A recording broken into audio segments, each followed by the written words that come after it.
आपल्यासोबत माधवी खंडाळकर आहेत.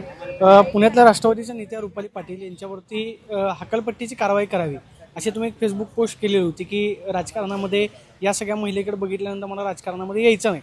त्याच्यानंतर जे सगळं प्रकरण घडलं, आज त्यांच्यावरती प्रवक्तेपदाची कारवाई करण्यात आलेली आहे की त्यांचं प्रवक्तेपद काढून घेतलंय. तुमची पहिली प्रतिक्रिया काय? मी त्या निर्णयाचं समर्थन करते. कारण प्रवक्तेपदाचा जो काही गैरवापर होत होता, महिलांना टार्गेट करणं, त्यांच्याबद्दल चुकीचं काही वक्तव्य करणं, पक्षातीलच महिलांना सगळ्यांना चुकीच्या याच्यामध्ये अडकवणं किंवा कुठल्याही पक्षाच्या महिलांना वेगवेगळ्या प्रकारे माध्यमातून म्हणजे मला असं वाटतं की जे काही झाले ते चांगलं झाले. मात्र या सगळ्या प्रकरणामध्ये तुम्हाला मारहाण सुद्धा झाली. तुम्ही आरोप केलेले होते की हे सगळं ठरवून करण्यात आलेलं आहे. मात्र तुमच्यावरती आरोप झाले की रुपाली चाकणकर ज्या आहेत त्यांनी तुम्हाला समोर आणलेलं आहे, त्यांच्या माध्यमातून आरोप केलेला. वास्तविक मी जी काही पोस्ट केली होती तर माझं असं म्हणणं आहे की रुपाली पाटील ठोंबरे ही वकिली पेशामध्ये आहे, तर त्याच्यावरती कायद्याने लढू शकली असती. तिने माझ्या घरी येऊन जे काही गैरकृत्य केलेलं आहे तिने तिच्या घरच्यांनी म्हणजे तिच्या सूत्रधारणेखाली, तर त्यामुळे मी ते पुढचं पाऊल उचलून कंप्लेंट करणं, मग त्याच्या पुढे ते तिने राजकारण सुरू केलं त्याचं की हिला रुपालीनीच चाकणकर ताईंनी पाठवलंय वगैरे, आणि या सगळ्या ह्याच्यामध्ये ती स्वतःच फसत गेलेली असं मला वाटतंय. मात्र आता तुम्ही राज्य महिला आयोगाकडे तक्रार करणार असल्याची माहिती आहे. तुम्ही आता पोलिसांमध्ये तक्रार केलेली होती, गुन्हा दाखल झालेला आहे. तुमची पुढची भूमिका काय असणार आहे की काय झालं पाहिजे? मला पोलीस यंत्रणेचं खूप चांगलं सहकार्य मिळालं आहे. आदरणीय दादांची मी जेव्हा मुंबईला जाऊन भेट घेतली तेव्हा दादांनी सुद्धा मला सांगितलं की ह्याच्यावरती CP ऑफिसमधनं जो काही रिपोर्ट येईल त्याच्यावरती मी योग्य निर्णय घेतला जाईल.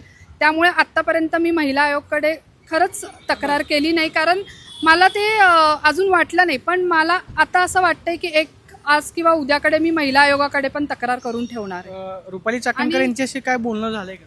हां, ताईंशी माझं एक या संदर्भात आत्ता परवा थोडंसं बोलणं झालेलं आहे. म्हणजे जी काही झालेल्या घटना आहेत किंवा जे काही त्यांचं नाव घेतलं गेले त्यामुळे मला ताईंपर्यंत जावं लागलं.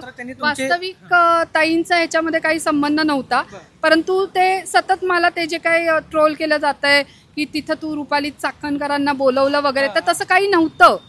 म्हणून मी ताईंच्या कानावर ह्या गोष्टी घालण्यासाठी मी त्यांना फोन केलेला आणि मी त्यांना एवढं सुद्धा सांगितलंय की महिला आयोगाकडे आता मी तक्रार नोंदवणार आहे म्हणून. काय त्यांचा संवाद काय झाला रुपाली चाकणकर आणि तुमच्यामध्ये काय? हां, ताईंनी मला सांगितलं की तुम्ही आता काय तुमच्या पद्धतीने ते करा हँडल, कारण कसं आहे शेवटी आता हे सगळं मला म्हणजे माझ्यावरती वाद तुमच्या वैयक्तिक वाद आहे आणि त्याचं रूपांतरण सगळं जे काही राजकारणात झालं आहे त्याच्यामुळे मलाही त्या गोष्टीचा त्रास होतोय. त्यामुळे आता तुम्ही तुमच्या पद्धतीने तुम्हाला काय जे काही यंत्रणा हलवायचे ते तुम्ही करा म्हणून असं सांगा. आता मात्र या सगळ्या प्रकरणामध्ये रुपाली चाकणकर यांच्यावरती जे आरोप झाले की रुपाली चाकणकरांनी तुम्हाला समोर आणलेला आहे. रुपाली चाकणकरांसोबतचे तुमचे फोटो सुद्धा त्यांनी फेसबुक पोस्ट केलेले होते की तुमचा आणि त्यांचा संबंध आहे, त्याच्यातूनच हे घडले. रुपालीताई चाकणकरांबरोबर 2019 साली मी एक महिला प्रतिनिधी म्हणून पद घेतलं होतं आणि मी त्यांच्याबरोबर काम करत होते. आता ताईंसोबत स्वतः रुपाली ठोंबरेचे पण 100 फोटो आहेत, पण त्यांच्यामध्ये वाद आहेत. म्हणजे ताईंसोबत एकदा दोनदा माझा संपर्क आलेला आहे, फार नाही. आणि ते जे काही फोटो एवढी मोठी व्यक्ती असल्यामुळे आपण त्यांच्याबरोबर फोटो काढतो आणि त्याचा पण हे असा गैरउपयोग करतायत आणि त्याचं राजकारण करतायत. त्यामुळे म्हणजे माझं असं सगळ्या मीडियाला आणि समाजाला हेच सांगणं आहे की या गोष्टींचा जो गैरवापर केला जातो त्यासाठीच आज मी पत्रकार परिषद बोलवली दादांची तुम्ही भेट घेतली, दादांनी तुम्हाला दोघींना समोरासमोर बसवलेलं होतं. मात्र आज त्यांचं प्रवक्तेपद काढून घेतलेलं आहे.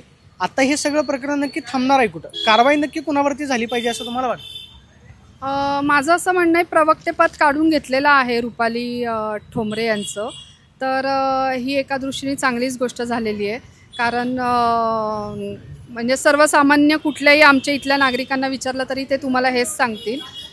याच्यातून शेवटी माझं असं म्हणणं आहे की प्रवक्तेपद काढलं जरी असलं तरी अशा महिलेला कुठलंही पद देताना कुठल्याही पक्षाने विचार करून द्यावा असं मला वाटतंय. आपण पाहतोय की आज जी प्रवक्तेपद काढून घेतलेलं आहे, जी कारवाई झालेली आहे, त्या कारवाईचं मी स्वागत करते. ही प्रतिक्रिया माधवी खंडाळकरांनी दिल्यास पाहिलं. म्हणजे कॅमेरा पर्सन अभिजित पिसेसोनी, प्रदीप कापसे, TV9 मराठी, पुणे.